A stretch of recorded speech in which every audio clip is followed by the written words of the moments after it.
They say history remembers the victors, but sometimes it forgets the people who played the most dangerous game of all, the ones who outsmarted the very institutions built to control them. This is the story of a man you've probably never heard of, a man whose invention could have changed the balance of power forever, and how he outwitted one of the most powerful intelligence agencies on Earth, the CIA. His name was not carved into monuments. You won't find him in textbooks.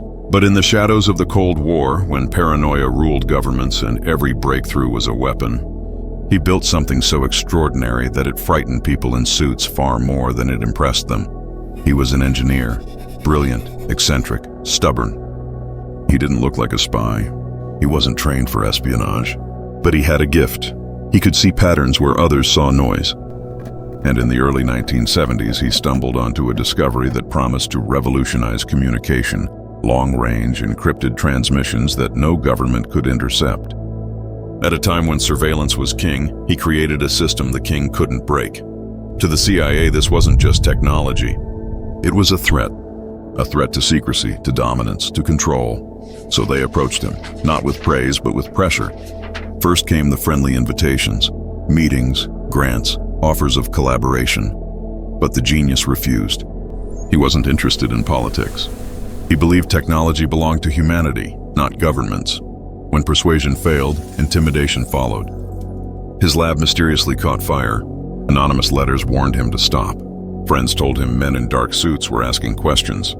And still, he didn't stop. What the CIA didn't realize was that the man had already prepared for this. In a move both defiant and brilliant, he scattered his research.